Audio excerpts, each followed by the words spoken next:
Producers. This your first time collaborating with another producer. What do you send that boy or girl?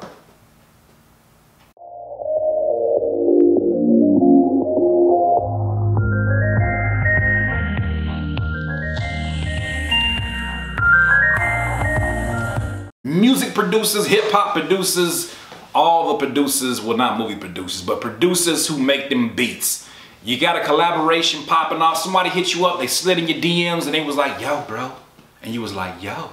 And you was like, yo, beats is tight. You was like, I just went to your Airbit page and your beats is tight too. And he was like, hey man, you know where this is going, right? And he was like, no. And then something led to another and he was like, I think it's time for us to collab. Ooh, things is getting serious. Ooh, now y'all becoming friends. Now y'all about to make some paper together. But you're in a dilemma.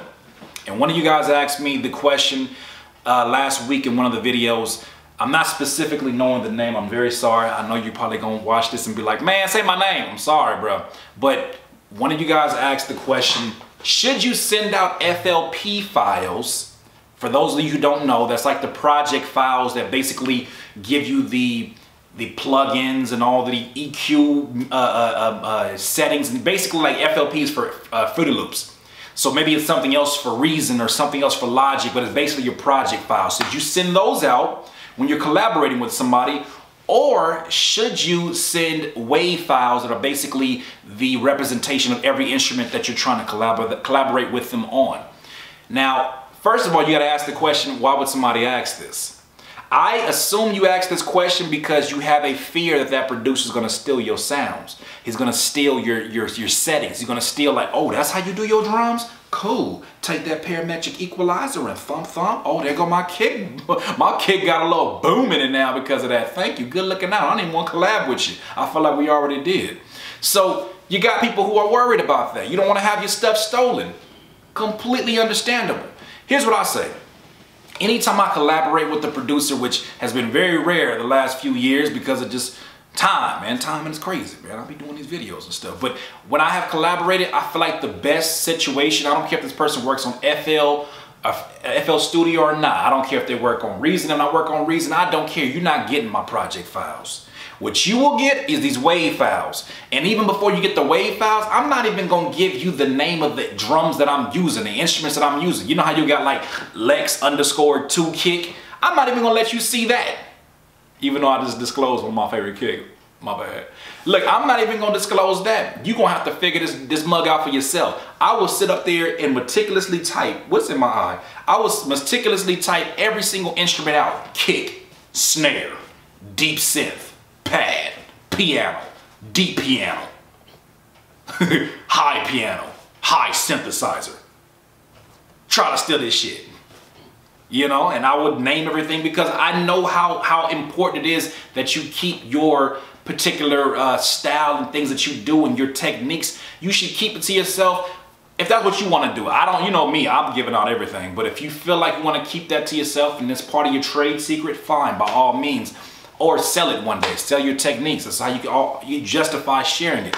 But I believe in sending the WAV files and then titling them very generic names because at the end of the day, that person should not be trying to dig into what you're doing. And a lot of producers do that. I've seen producers who do that. Well, they'll be like, let's collab, give me the FLP.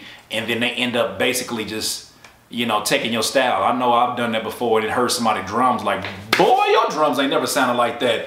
And it was because I gave them my FLP and they was like, thanks for the collab. So all in all, I think that was very ratchet for me to say.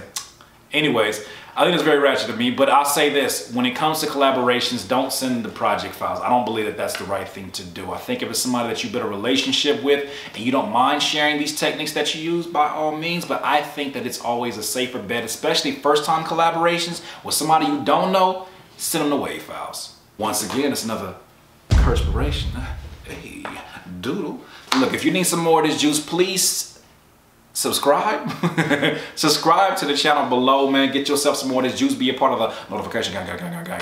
And you already know, if you got any questions, man, please leave them in the comments below, or ma'am, leave them in the comments below. I want to say thank you to all my Patreon supporters. You guys are the ones keeping these videos going. Please continue to donate. Please continue to just help your brother out, man. This is so great to see us growing as a community as we have.